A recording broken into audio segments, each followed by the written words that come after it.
નમસ્કાર વિદ્યાર્થી મિત્રો, ભૌતિક વિજ્ઞાનની અંદર ફિઝિક્સની અંદર આપણે છેલ્લે વિદ્યુતભારનું પ્રેરણનો અભ્યાસ કર્યો. આગળ એક એક્ઝામ્પલ આવી રહ્યો છે. તમને બધાને વિદ્યુતભારના પ્રેરણની માહિતી વ્યવસ્થિત રીતે મળી ગઈ છે.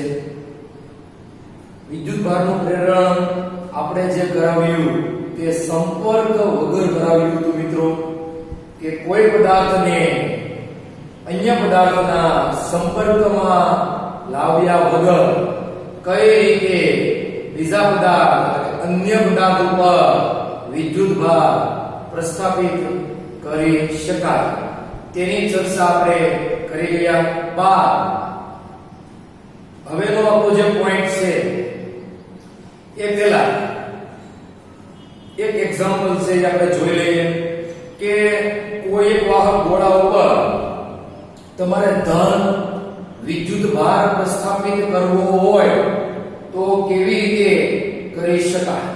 કઈ આવો પ્રશ્ન છે કે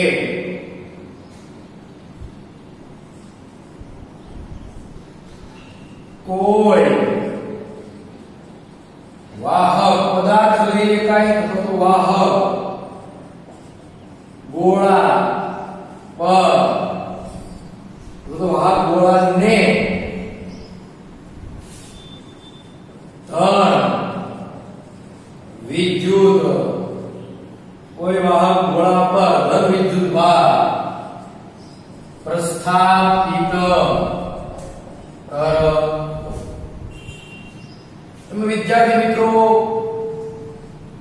અહીંયા કોઈ વાહક ગોળાને ધન વિદ્યુતભારિત કરવો એવો પણ પ્રશ્ન એ બની શકે. તો સર્વપ્રથમ આપણે એક વાહક ગોળો લઈશું અને ગોળાને એક અવાહક સ્ટેન્ડ ઉપર મૂકી દઈશું.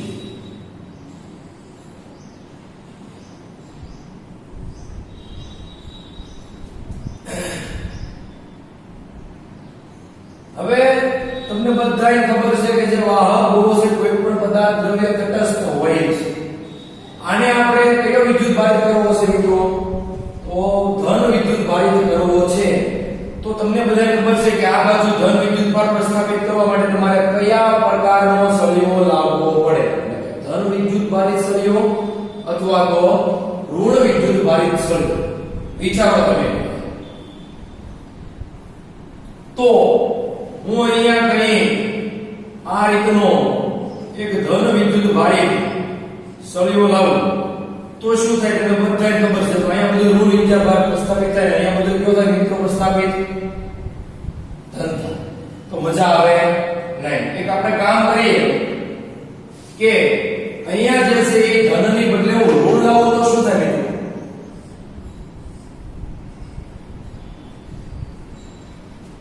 જો એ ઋણ વિદ્યુતભારિત સળિયો લાવે છે એટલે આ સાઈડ તમને બધાને ખબર છે કે ગોળામાંનો ધન વિદ્યુતભાર જે છે અહીંયા એક ચિત્ત છે.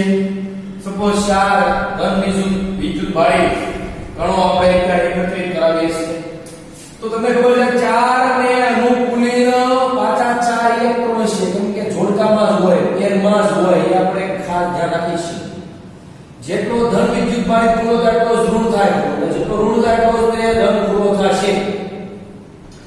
તો અહીંયા આપણે એટલા જ ઋણ વિદ્યુતભારિત કણો જે સામેની બાજુ એકત્રિત થશે. શા માટે સામેની બાજુ? કારણ કે સળિયો ઋણ વિદ્યુતભારિત છે. તો ઋણ ઋણ ચમતા મિત્રો અપાકર્ષણ, એટલે એ ક્યાં છે? આ સપાટીથી દૂર જશે. હવે હું આને આ જ ગોળો જે છે એની અંદર મેં ઋણ વિદ્યુતભાર પ્રસ્થાપિત થઈ ગયો, એક બાજુ અને એક બાજુ ધન વિદ્યુતભાર એકત્રિત થઈ ગયો છે. આવું ક્યાં સુધી ચાલ્યા કરે? તમને બધાને ખબર છે કે ધન વિદ્યુતભારિત કણો અહીંયા આ ધન વિદ્યુતભાર આવવાનો દે ક્યાં સુધી? જ્યાં સુધી આવી શકે ત્યાં સુધી આવશે. પછી એક સ્થિતિ એવી આવશે કે જે કઈ સ્થિતિ આવશે મિત્રો? સમતોલન અવસ્થા આવશે. જેવી સમતોલન સ્થપાઈ જશે પછી ધન આ બાજુ નહીં આવે ને ઋણ બીજી સપાટી ઉપર જમા થશે. આપણે આને મિત્રો કેવો વિદ્યુત ભારિત કરવાનો છે?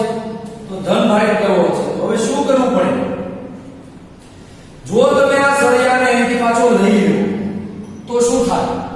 તમને બધાને કાલે આપણે વિદ્યુત ભારના પ્રેરણની અંદર તેની માહિતી આપી દીધેલી છે કે વિદ્યુત ભારોની પુનઃ ગોઠવણી થઈ જાય જો સળિયો દૂર કરવામાં આવે તો.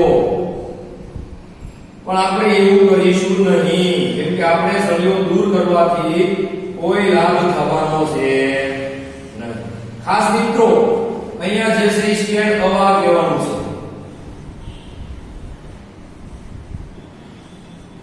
આવું શા માટે હું હમણાં તમને કહી દઉં છું. જો તમે અહીંયા વાહક સ્ટેન્ડ લીધું હોત તો અહીંથી પહેલેથી જ ઋણ વિદ્યુત ભાર ઇલેક્ટ્રોન તો જમીનમાં અડ્યા જાય તો કરવું શું? અહીં આવા ડિટેલમાં આપણે જવું નથી. અહીંયા જે પ્રસ્થાપિત થયેલો વિદ્યુત ભાર જે છે બધી થતા જ પ્રસ્થાપિત. અહીંના ઇલેક્ટ્રોન જે છે એ અંદર ગયા જમીનમાં અને જમીનના ઇલેક્ટ્રોન જે છે આની પર પાછા આવી જાય. એટલે આ ધન અને ઋણ વિદ્યુત ભાર અહીંયા એકત્રિત થાય છે. જો તમે વાહક લીધો હોત તો એટલે એ આપણે કાંઈ કામમાં આવે. હવે આ જે છે આપણે પ્લાસ્ટિકનો સળિયો જે આપણી પાસે હતો વિદ્યુત ભારી એ લીધો છે.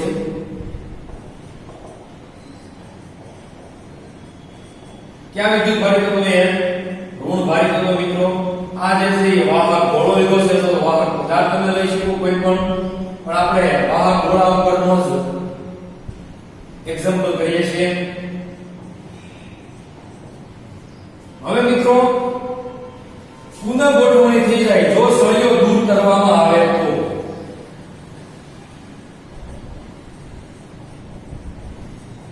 આ બીજો પ્રયોગ.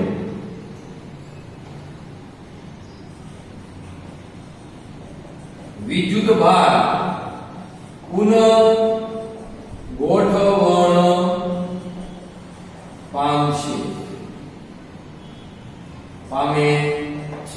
એટલે જેમનો જેમ વાહક ગોળો હતો જેટલા ધન ભારી એટલા અંદર ઋણ ભારી એટલે કે ટૂંકમાં શૂન્ય વિદ્યુત ભારી થઈ જાય છે. એટલે કે તટસ્થ બની જાય છે. જ્યારે સળિયો દૂર કરી દેવામાં આવે તો પુનઃ ગોઠવણી થઈ જાય છે. પરંતુ આપણે તો અહીંયા ધન ભારિત કરવો છે તો કઈ રીતે કરવાનું? આ જે પ્રથમ આકૃતિ છે એને આપણે ધન ભારિત કરવો છે, કઈ રીતે કરીશું? તો એક કામ કરીએ કે આ ઋણ વિદ્યુત ભાર જે છે એની દૂર જતા રહેવા જોઈએ. સીધી વાત છે. એને દૂર લઈ જવા માટે શું કરવું પડે? તો આકૃતિ એક ઉપરથી જ તે આપણે એક નવી આકૃતિ બનાવી. આ તો શક્યતા છે જ નહીં, આ કાઢી રાખવી પડે, આની જરૂર પડે જ નહીં મિત્રો. આવું કરવાનું પણ નથી. સળિયો ત્યાંનો ત્યાં જ રાખવાનો છે. એટલે કે સળિયો જે છે આ ઋણ ભારી એને હલાવવાનો જ નથી મિત્રો. અને ગોળાની ઋણ ભારિત સપાટી જે તમને બતાઈ રહી છે એને તમારે અર્થિંગ એટલે ગ્રાઉન્ડ કરી દેવાનું છે. સપોઝ હું ગ્રાઉન્ડ કરી દઉં તો શું થાય તમને સમજાવું. અહીંયા ઋણ વિદ્યુત ભારે સપોઝ ઇલેક્ટ્રોન છે. તમે ભણી ગયા છો 10મા ધોરણની અંદર એક ચેપ્ટર. હું આને ગ્રાઉન્ડ કરી દઉં કે જમીન જે છે અર્થિંગ આપી. તમે 10મા ધોરણની અંદર એવું મિત્રો શીખ્યા હતા કે વિદ્યુત પ્રવાહનું નિર્માણ જે છે મોટા ભાગે ઇલેક્ટ્રોનની ગતિના લીધે જ થતું હોય છે. તો આ ઋણ વિદ્યુત ભાર મિત્રો શું છે? તમને બધાને ખબર પડી ગઈ કે આ ઋણ વિદ્યુત ભાર જે છે એ શું છે મિત્રો? ઇલેક્ટ્રોન જ છે. તો ઇલેક્ટ્રોન હવે ક્યાં જતા રહે છે મિત્રો? તો આ ઇલેક્ટ્રોન જે છે એ ગ્રાઉન્ડ દ્વારા અર્થિંગ દ્વારા જમીનની અંદર જતા રહેશે. એટલે કે આને આકૃતિ આપણે નંબર આપે તો બીજી મેં ભૂસી કાઢી છે. આકૃતિ નંબર આપે તો ઉતારે આપણે બે રાખીએ. આપણે કઈ એવું નહીં. ઋણ ભાર એટલે કે ઋણ વિદ્યુત ભાર અથવા ઋણ વિદ્યુત ભાર જમીન માં જતો રહે છે. એટલે કે ગ્રાઉન્ડ એટલે જમીનમાં જતો રહેશે. તમને ખબર જ છે કે જમીન શું છે તો અનંત વાહક છે. હવે મિત્રો આ ઋણ વિદ્યુત ભાર ની જાય આકૃતિ કેવી બનશે? તો કઈક આકૃતિ નવી તમને આવી મળશે.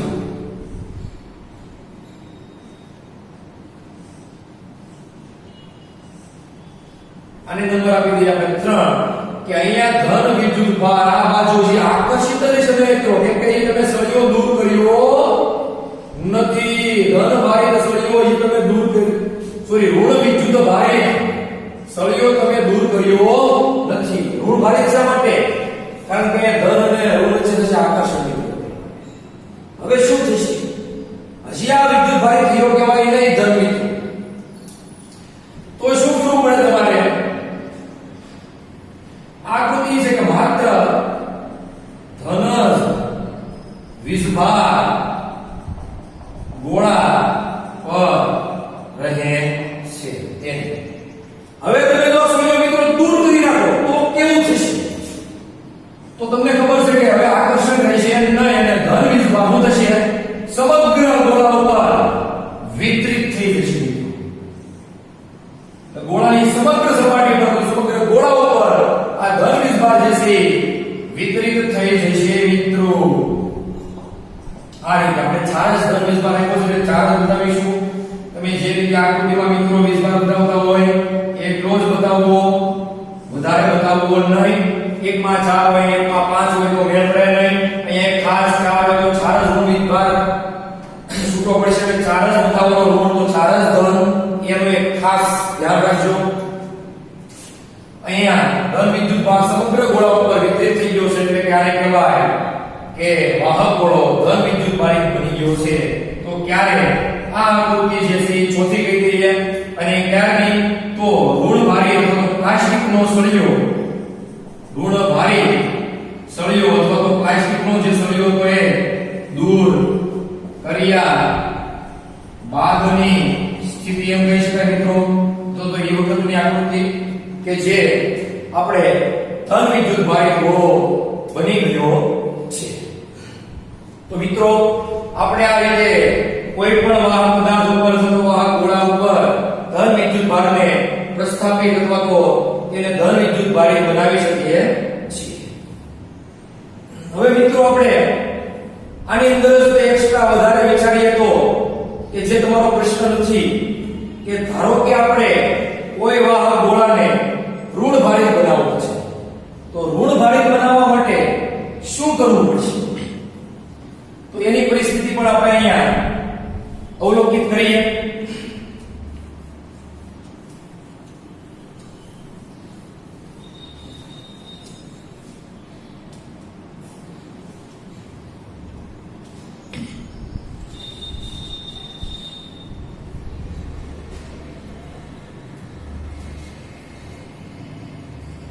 મિત્રો આપણે આગળ કોઈ વાહક ગોળા ઉપર ધન વિદ્યુત ભાર પ્રસ્થાપિત કઈ રીતે કરવો એ ભણી ગયા હવે આની અંદર તે વધારામાં જો કદાચ ઋણ વિદ્યુત ભાર એક ગોળો કરવો હોય તો શું કરવું જોઈએ તે પરિસ્થિતિનો આપણે અભ્યાસ કરીએ તો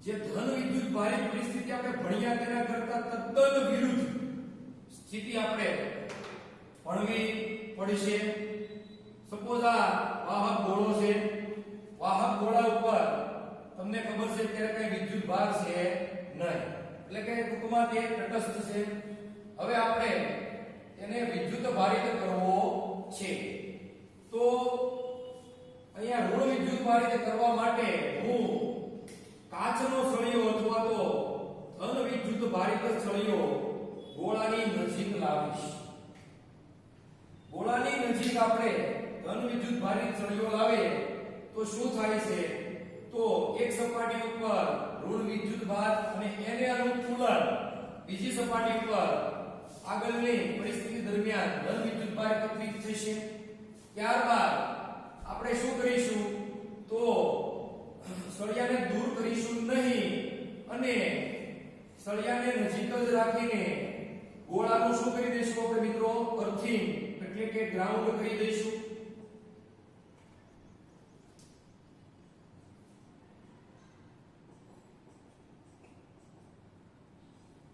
આપણે ઋણ ભારિત કરવું એટલે ધન વિદ્યુત ભાર બાજુ ગ્રાઉન્ડ કરવું પડશે તો ધન ભારિત બાજુ આપણે ગ્રાઉન્ડ કરીએ તો શું થાય ધન વિદ્યુત ભારિત જે છે એ જશે નહીં એ વહન નહીં પામે વહન કોણ પામે તો વહન જે છે એ ઋણ વિદ્યુત ભાર પામતો હોય છે તો કઈક મિત્રો એવી બને કે જમીનમાંથી ઇલેક્ટ્રોન જે છે તે ગોળા ઉપર આવશે મિત્રો,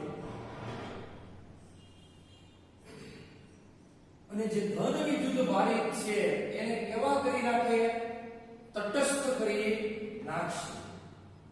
એટલે કે ધન વિદ્યુત ભારનો શું કરી નાખશે મિત્રો, નાશ કરી નાખશે. હવે એ પરિસ્થિતિ આપણે જોઈએ તો કઈક આવી થાય, આપણે સળિયાને મિત્રો દૂર કરવાનો નથી.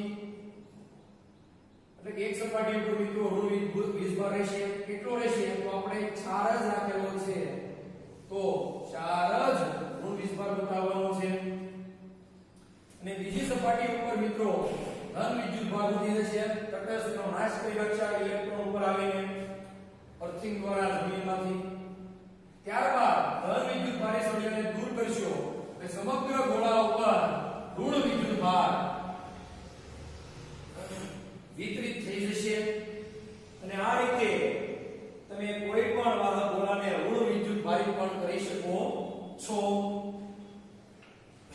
વિદ્યુત ભાર પ્રેરણ શીખી ગયા બાદ હવે મિત્રો આપણે નવો વિદ્યુત ભાર નો પોઈન્ટ કે વિદ્યુત ભારના ગુણધર્મો તેમની ચર્ચા કરીશું.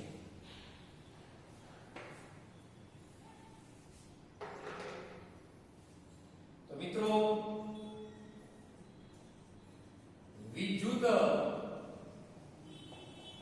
ભારના અથવા તો વિદ્યુત ભારના ગુણ ધર્મો આપણો નવો પોઈન્ટ છે. તમે મિત્રો અભ્યાસ કરી ગયા છો કે વિદ્યુત ભારનો 2 પ્રકારના હોય છે. પહેલું ધન અને બીજું ઋણ. આ એક આમ જોઈએ તો ગુણધર્મ પણ કહી શકાય, પણ આપણે મુખ્ય આ ચેપ્ટરની અંદર 3 વિદ્યુત ભારના ગુણધર્મ જોવાના છે. ક્યાં ક્યાં ગુણધર્મો જોવાના છે મિત્રો, તો એની ચર્ચા હું કરું. હવે જ્યારે વિદ્યુત ભાર ખૂબ સૂક્ષ્મ હોય અથવા તો વિદ્યુત ભારનું પરિમાણ ખૂબ સૂક્ષ્મ હોય, સપોઝ આ પોઈન્ટ જેવું હોય, સપોઝ આ પ્લસ q વીજભાર છે અને અહીંયા પણ પ્લસ q વીજભાર છે, આ બંને વિદ્યુત ભાર વચ્ચેનું અંતર ખૂબ મોટું હોય કોની કરતા મિત્રો, તો આ બિંદુવત વિદ્યુત ભાર આપણે કહીશું કે કેવી રીતે કોને બિંદુવત વિદ્યુત ભાર કહેવાય એની તમને હું સમજૂતી આપી રહ્યો છું. તો પાછું સાંભળી લો મિત્રો એક વખત કે આ પરિમાણ નાનું હોય એટલે કે વિદ્યુત ભારોનું પરિમાણ મિત્રો કેવું હોય,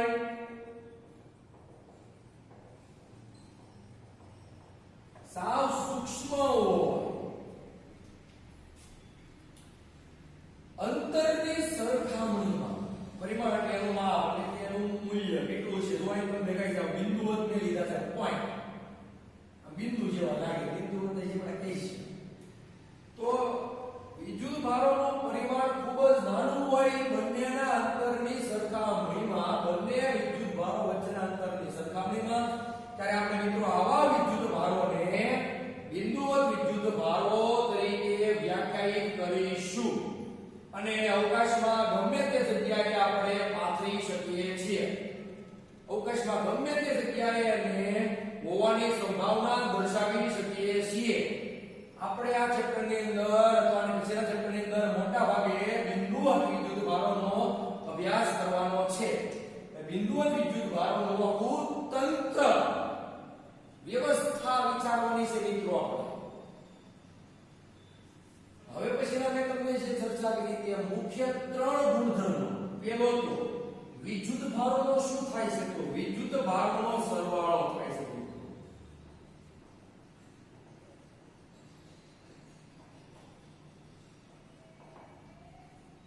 કેવો સરવાળો થાય છે હમણાં આપણે આગળ ચર્ચા કરીશું કે બેઝિક સરવાળો થાય છે. શું થાય છે, બેઝિક સરવાળો થાય છે. બીજો પોઈન્ટ વિદ્યુત ભારોનું મિત્રો સંરક્ષણ થાય છે.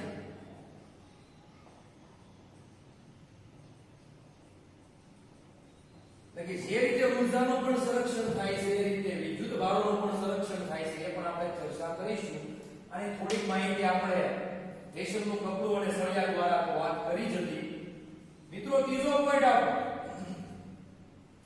વિદ્યુત ભારોનું ક્વોન્ટમીકરણ.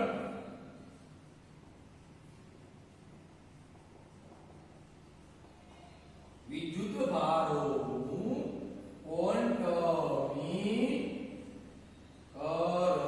એટલે જે મિત્રો આપણી પાસે આ કુલ 3 વિદ્યુત ભારના ગુણધર્મ છે એ આપણે પહેલા જોઈએ. તો પ્રથમ ગુણધર્મ જે છે તેની ચર્ચા અહીંયા આપણે કરીએ કે વિદ્યુત ભારોનો સરવાળો થાય છે. ત્યાંથી આપણે ચર્ચાની શરૂઆત કરીશું. તો પહેલો ગુણધર્મ વિદ્યુત ભારોનો સરવાળો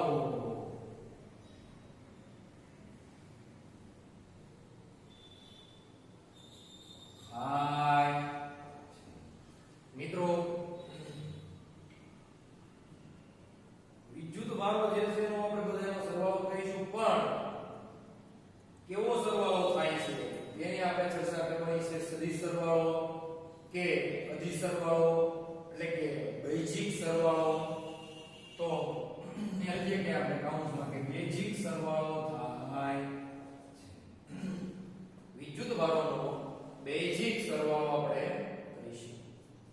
તો ધારી લો કે આપણી પાસે વિદ્યુત ભાર છે. વિદ્યુત ભાર કેવી રાશિ છે પહેલા તેની ચર્ચા કરવી જોઈએ. સપોઝ આપણી પાસે બે વિદ્યુત ભારો છે અથવા તો અસંખ્ય વિદ્યુત ભારો છે, પરંતુ વિદ્યુત ભાર જે છે મિત્રો તે દળની જેમ અદિશ રાશિ છે. મિત્રો વિદ્યુત ભાર કોઈ સદિશ રાશિ છે ન, એટલે સદિશ સરવાળાની કઈ વાત આવે જ ન. તો વિદ્યુત ભાર જે છે દળની જેમ જ અદિશ રાશિ છે, એટલે વિદ્યુત ભારોનો પણ અદિશ સરવાળો થાય, એટલે કે બેઝિક સરવાળો આપણે અહીંયા કરીશું.